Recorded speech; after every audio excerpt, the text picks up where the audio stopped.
South China Morning Post, 12th of May 2023, China asserts that the U.S. needs to have the fortitude to budge gracefully in a multipolar world. French President Emmanuel Macron succeeded in China with his Gallic flair, but his charm was ineffective in the West. He was criticized for his plea for strategic autonomy to avoid escalating U.S.-China hostilities over Taiwan. His efforts to enlist Chinese President Xi Jinping's assistance in the Ukraine crisis were also regarded with skepticism. Later, perhaps to relieve the under-pressure Macron, Xi did accept a call from Volodymyr Zelensky, the president of Ukraine.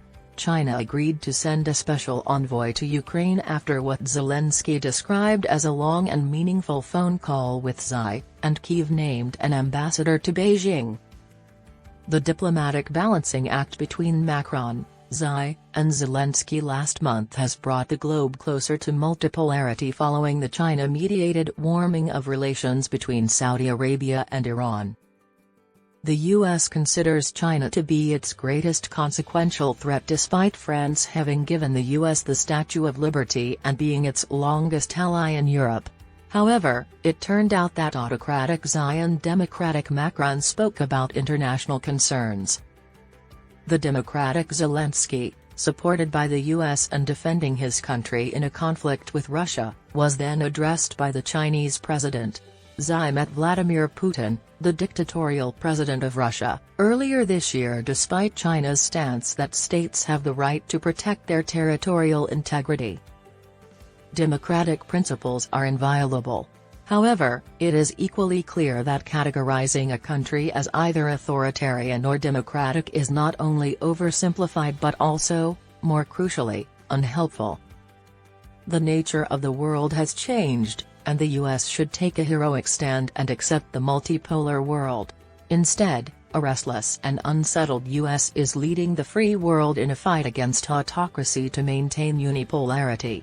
This is inconceivable without the widespread support it enjoyed during the bygone era of the U.S.-Soviet Cold War.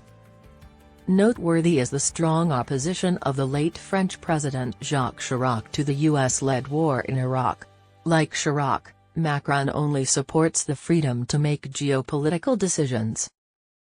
Macron is not alone. Other democratic presidents seeking comparable freedom include Joko Widodo of Indonesia, Olaf Scholz of Germany, Anthony Albanese of Australia, and Luiz Inácio Lula da Silva of Brazil. On the global geopolitical stage, this is democracy in action. Although there are certain issues with relations with China, there are also huge strategic advantages. Therefore, despite China being a target of stigmatization by the developed world, nations are eager to engage with it. It should come as no surprise that democracies are no longer sailing in calm waters. Some headwinds are building in the global south, and pockets of light to moderate breezes are forming in the global north. Even as Xi pushes for a 12-point political agreement on Ukraine, U.S. President Joe Biden keeps militarily forcing Putin further into a corner. Similar to how Kim Jong-un is being further cornered by Biden, who China supports. China sees the nuclear agreement between the U.S. and South Korea as provoking conflict in its neighborhood.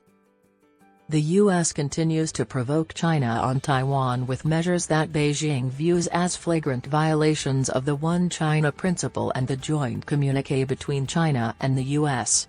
Although Xi would prefer a peaceful resolution, he will use force if Taiwan declares independence.